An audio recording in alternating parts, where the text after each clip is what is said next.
Sarah stepped into the old Victorian house on Elm Street, her keys jingling like tiny bells in the quiet night. The air smelled of dust and forgotten rain, thick enough to choke on.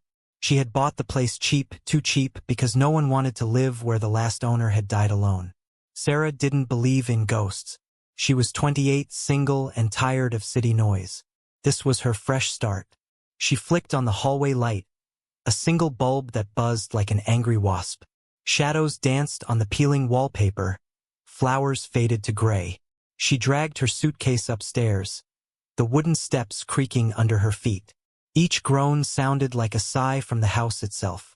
In her new bedroom, she unpacked quickly, avoiding the cracked mirror above the dresser. It felt like eyes were watching her from the glass. She shook it off, blaming the long drive. By midnight, she was in bed, the sheets cool against her skin. Sleep came slow, broken by the wind rattling the windows. A soft laugh woke her. Not a full laugh, just a chuckle, low and warm, like a man murmuring secrets in the dark. Sarah sat up, heart pounding. The room was black, no moonlight slipping through the curtains. She fumbled for her phone on the nightstand. 2:17 Uhr nachts. The laugh came again, closer this time, from the corner by the closet. "Who's there?" she whispered, her voice small. Silence answered. She clicked on the flashlight app, the beam cutting through the gloom. Nothing. Empty closet, dusty floorboards. Just her imagination, she told herself. Ghosts weren't real. But as she lay back down, she felt it. A brush of cold fingers along her arm, light as a feather. She jerked away, pulling the covers tight. The touch lingered in her mind, teasing, like a lover's game gone wrong. Morning light chased the fear away. Sarah laughed at herself over coffee, the kitchen bright and safe. Work called. She was a graphic designer, freelancing from home. But all day, she glanced at corners, waiting for that laugh.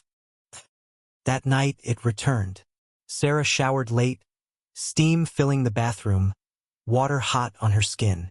She wrapped a towel around her wet hair, humming to drown out the house's creaks. The mirror fogged, and she wiped it clear with her palm.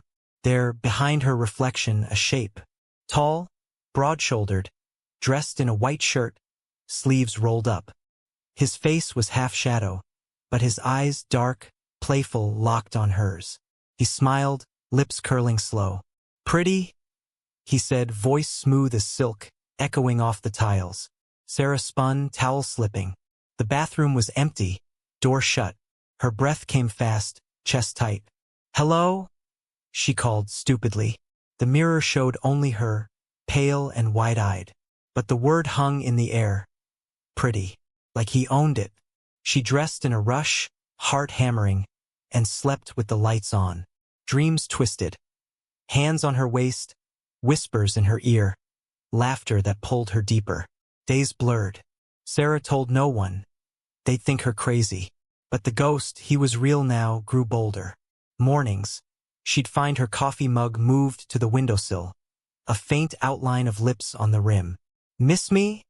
scrawled in steam on the bathroom glass. She scrubbed it away, hands shaking.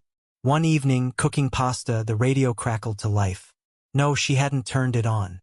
A slow jazz tune played, saxophone wailing like a cry.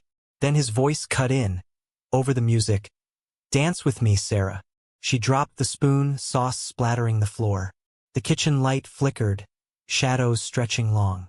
She backed against the counter, knife in hand. "Leave me alone," she shouted. Laughter bubbled from the speakers, warm and teasing. The radio died with a pop. That night, she bolted the doors, checked every lock. Sleep evaded her. Around 3 a.m. the bed dipped. She froze, eyes squeezed shut. A weight settled beside her, invisible but heavy. Cool breath on her neck. "You're tense," he murmured, fingers. Ghostly, insistent, tracing her collarbone. She screamed, flailing, but her hand passed through air. The bed sprang up empty. She ran to the living room, curled on the couch till dawn, tears hot on her cheeks. Desperate, Sarah called her friend Lisa. "Come over," she begged. "Just for the weekend. I need company." Lisa arrived Friday evening, red hair bouncing, duffel bag slung over her shoulder. She was 30, bold, a yoga instructor who scoffed at superstitions. "This place is creepy cute," Lisa said, spinning in the foyer. "Like a haunted dollhouse." They ordered pizza, lit candles. Sarah insisted on lights, and talked late into the night. Wine loosened their tongues.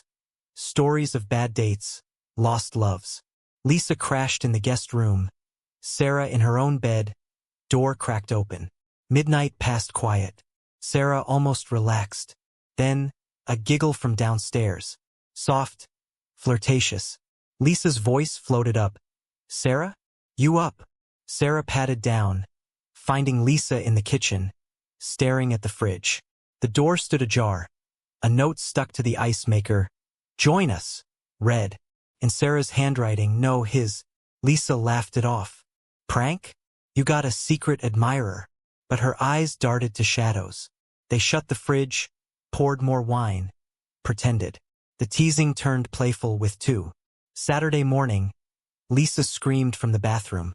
Sarah rushed in, finding her friend's towel on the floor, steam still rising. "It yanked it," Lisa yelped, wrapped in a sheet, cheeks flushed. No one there, but the mirror held a smudge, handprint, large, male. "Feel that?" Lisa whispered, pointing. A draft swirled, cold and circling, lifting her hair like fingers combing through. They laughed nervously, blaming drafts. But by afternoon, unease crept in. Books tumbled from shelves in the living room. Pages flipping to love poems. Underlined, "Your skin, your fire." Lisa blushed, slamming the book shut. "Okay. This is weird." Sarah nodded, throat dry. They decided to leave, pack and go. But as they zipped bags, lights dimmed. The air thickened, heavy with his scent. Old cologne, faint smoke. "Ladies!" He purred from the stairs, voice wrapping around them like smoke. They froze. Footsteps descended, slow, deliberate. Thud, thud. Lisa grabbed Sarah's arm, nails digging in. "Run," she hissed. They bolted for the front door, but it wouldn't budge. Locked from inside, key gone. Panic surged. Sarah pounded the wood, shoulder aching. Lisa spun, back to the wall, eyes wild. The footsteps stopped. Silence, thick and waiting. Then, a whisper near Lisa's ear. "Red suits you," she shrieked, slapping air. Something tugged her sheet, sharp and playful, exposing her thigh. She yanked it back, face ashen. "Get away!" Sarah yelled, voice breaking. The chandelier rattled above, crystals tinkling like laughter. Shadows pooled in corners, stretching toward them. Sarah spied the key on the floor. Dropped? No, placed. She snatched it, jammed it in the lock. Click. Fresh air rushed in as they tumbled outside, gasping on the porch. The door slammed shut behind them, wind or will. They drove to a motel, hearts racing, words tumbling.